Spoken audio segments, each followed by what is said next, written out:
الله بإذنه يعلم ما بين أيديهم وما خلفهم سيرة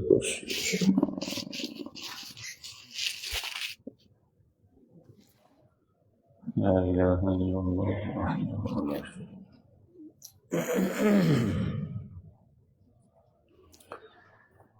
إن الحمد لله نحمده ونصلي على رسوله الكريم أما بعد أعوذ بالله السميع العليم من الشيطان الرجيم بسم الله الرحمن الرحيم يا أيها الذين آمنوا كتب عليكم الصيام كما كتب على الذين من قبلكم لعلكم تتقون۔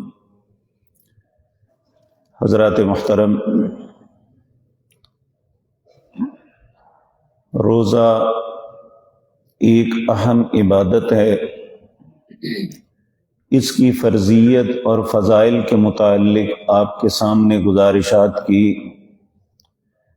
کہ ایک انسان کے لیے روزے کی کتنی اہمیت ہے اور کتنا فضیلت ہے اگر کوئی انسان خوش دلی کے ساتھ اس روزے کو رکھتا ہے۔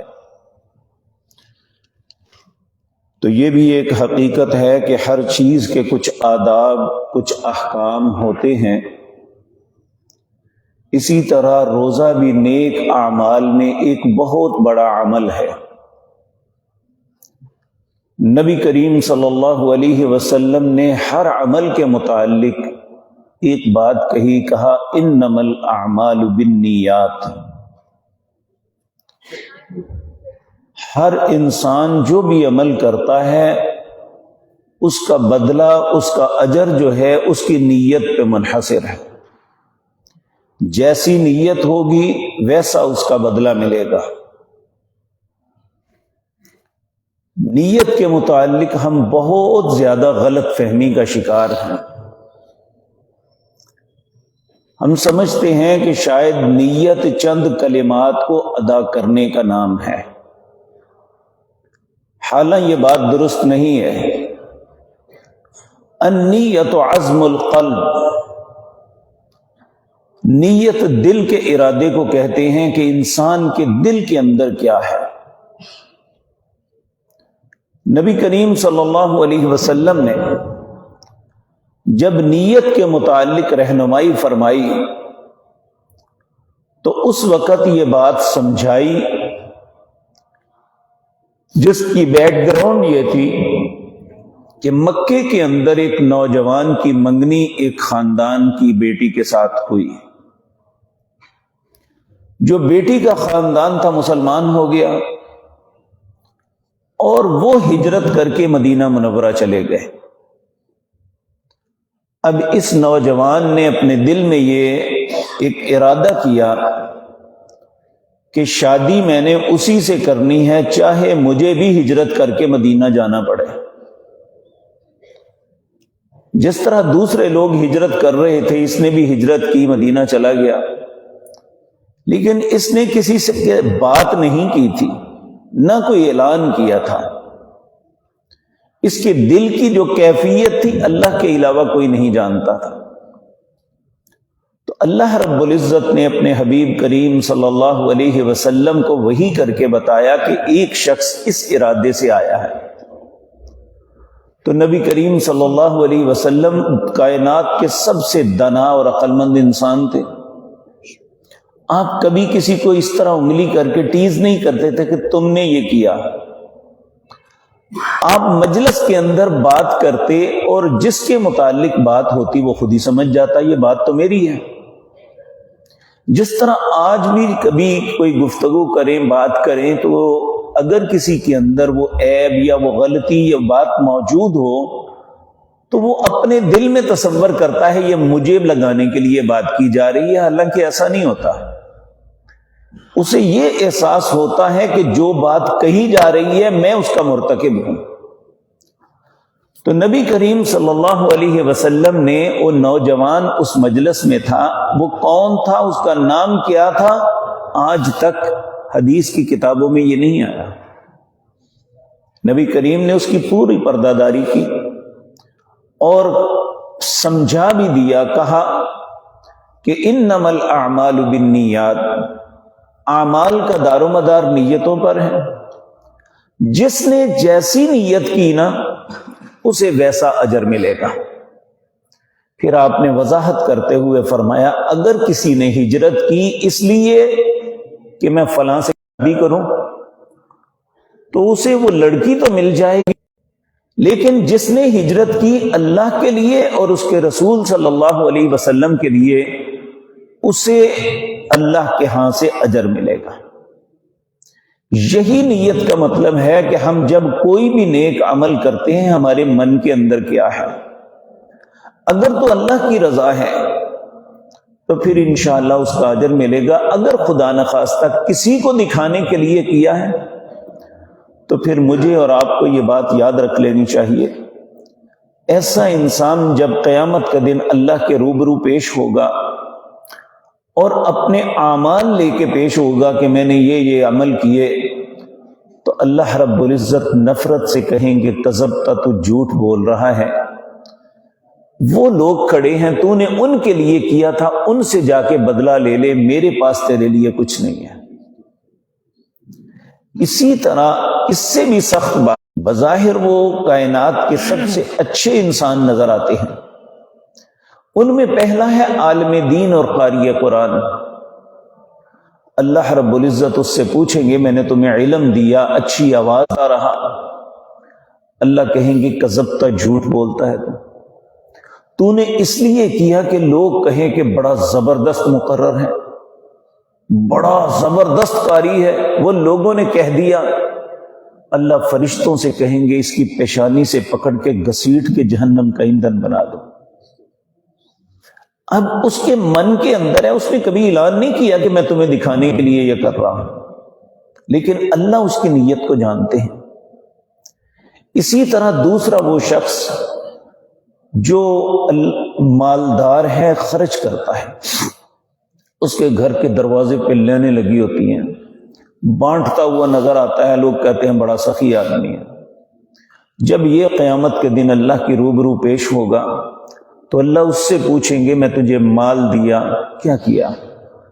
وہ کہے گا اللہ دن رات تیری بارگاہ میں خرچ کرتا رہا، غرباء کی مدد کرتا رہا۔ اللہ کہیں گے کذبتا، جھوٹ بولتا ہے، تو نے سب کچھ اس لیے کیا کہ لوگ کہیں کہ بڑا سخی آدمی تھا، اسے بھی پکڑو جہنم کا ایندھن بنا دو۔ اور تیسرا وہ شخص جو لڑتے ہوئے اللہ کے رستے میں جان دے دی، وہ کہے گا اللہ اسے کہیں گے میں نے تمہیں قوت، طاقت سب کچھ دیا، تو نے میرے لیے کیا؟ وہ کہے گا اللہ میں تیرے رستے میں کٹ کے آیا۔ اللہ کہیں گے کہ کذبتا، جھوٹ بولتا ہے، تو نے اس لیے کیا کہ لوگ کہیں کہ بڑا دلیر اور جری آدمی تھا، تو وہ لوگوں نے کہہ دیا، اسے بھی پکڑ کے جہنم کا ایندھن بنا دیا جائے۔ اسی طرح اس معاملے میں ایک اور بات، یہ میرے اور آپ کے لیے غور طلب ہے۔ نبی کریم نے ایک مرتبہ لوگوں سے فرمایا کہ میری امت کے اندر جو فتنے آنے ہیں، سب سے بڑا فتنہ دجال اور مسیح اور دجال کا فتنہ ہے۔ یہ دنیا میں دجال آئے گا، مکہ مکرمہ اور مدینہ منورہ کے علاوہ ہر چیز کو روندے گا، اور اس کے پاس اتنے سٹینٹ ہوگے، چاہے بارش برسا لے گا، بارش روک دے گا، کسی کی فصل کو برباد کر دے گا، کسی کی فصل زیادہ کر دے گا، کسی کو زندہ کر دے گا، کسی کو مار دے گا۔ اس کی یہ سارے سٹنٹ بازیاں دیکھ کے لوگ کافر ہو جائیں گے، اسے خدا مان لیں گے۔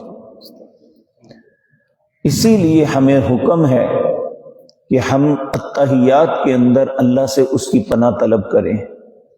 اللہم انی اعوذ بک من فتنۃ المسیح الدجال، مسیح اور دجال کے فتنے سے اللہ تیری پناہ چاہتے ہیں۔ تو نبی کریم صلی اللہ علیہ وسلم نے فرمایا مجھے اس سے بھی بڑے ایک فتنے کا ڈر ہے۔ لوگوں کو بڑا تعجب ہوا، آج تک تو دجال کے فتنے سے ڈراتے رہے ہیں، اس سے بڑا کون سا فتنہ ہے؟ آپ نے فرمایا وہ شرک خفی ہے، چھپا ہوا شرک۔ لوگوں نے پوچھا یا رسول اللہ یہ چھپا ہوا شرک کون سا ہے؟ آپ نے فرمایا ایک بندہ نماز پڑھ رہا ہے اور اس کی نیت بری نہیں ہے، اللہ کے لیے کھڑا ہوا ہے، لیکن اچانک اسے احساس ہوتا ہے کہ کچھ لوگ مجھے دیکھ رہے ہیں، اور وہ ان کو دیکھنے کی وجہ سے اپنی نماز کو لمبا کر دیتا ہے۔ اب نماز کے اندر اس کے من کے اندر یہ خیال آیا کہ لوگ مجھے دیکھ رہے ہیں، اب اپنی نماز کو لمبا کر، تاکہ لوگ سمجھیں یہ بڑا نیک ہے۔ آپ نے فرمایا جس نے دکھلاوے کے لیے نماز پڑھی اس نے شرک کیا، جس نے دکھلاوے کے لیے روزہ رکھا اس نے شرک کیا، جس نے دکھلاوے کے لیے خرچ کیا اس نے شرک کیا ہے۔ تو اس لیے نیت یہ ہے کہ النیت عزم القلب، اس کے دل کے ارادے کا نام ہے کہ میں جو کام کر رہا ہوں اپنے رب کو راضی کرنے کے لیے کر رہا ہوں۔ اور روزے کے متعلق یہ بات یاد رکھ لینی چاہیے، نبی کریم صلی اللہ علیہ وسلم نے فرمایا جس نے سحری سے پہلے اس کی نیت نہ کی، یعنی کوئی نیت نہیں کہ میں روزہ رکھنا ہے نہیں رکھنا، تو اٹھ کے سحری کھا لیے تو سمجھا میرا روزہ ہے، ایسا نہیں ہے۔ عزم ہونا چاہیے کہ میں نے انشاءاللہ روزہ رکھنا ہے، انشاءاللہ اللہ نے مجھے صبح زندگی دی تو میں نے روزہ ہر صورت رکھنا ہے۔ اس کی نیت رات کو، اس کے لیے کچھ الفاظ بنائے گئے ہیں، وَبِصَوْمِ غَدًا نَبِيتُ مِنْ شَهْرِ رمضان، یہ الفاظ ترکوں نے بنائے تھے، مسجد نبوی میں نصب کیے تھے، جس کی وجہ سے لوگوں میں معروف ہو گئے جب ترکوں کی حکومت تھی وہاں۔ تو اس لیے یہ کلمات رسول اللہ کے نہیں ہیں، رسول اللہ نے کوئی نیت کے کلمات نہیں بتائے، یہی بتایا النیت عزم القلب، نیت آپ کے دل کے ارادے کا نام ہے۔ اب فرض روزہ ہو تو اس کی نیت روزہ رکھنے سے پہلے لازم ہے۔ آپ نے فرمایا اس کا کوئی روزہ نہیں جس نے پہلے عزم نہیں کیا، لیکن نفلی روزے کے اندر یہ شرط نہیں ہے۔ حضرت عائشہ صدیقہ رضی اللہ تعالی عنہ کہتی ہیں ایک دن رسول اللہ ہمارے پاس تشریف لائے زوال سے کچھ وقت پہلے، یعنی جو دوپہر کو زوال کا وقت ہوتا ہے نا اس سے کچھ دیر پہلے تشریف لائے۔ آپ نے پوچھا عائشہ کچھ کھانے کے لیے ہے؟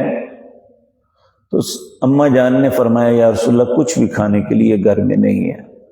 آپ نے فرمایا پھر ٹھیک ہے، اچھا ہم روزے سے ہیں، یعنی اگر کسی آدمی نے نفلی روزے میں کچھ کھایا پیا نہیں تو زوال سے پہلے پہلے کسی بھی وقت وہ روزے کی نیت کر سکتا ہے، لیکن فرض روزے میں ایسا نہیں ہو سکتا۔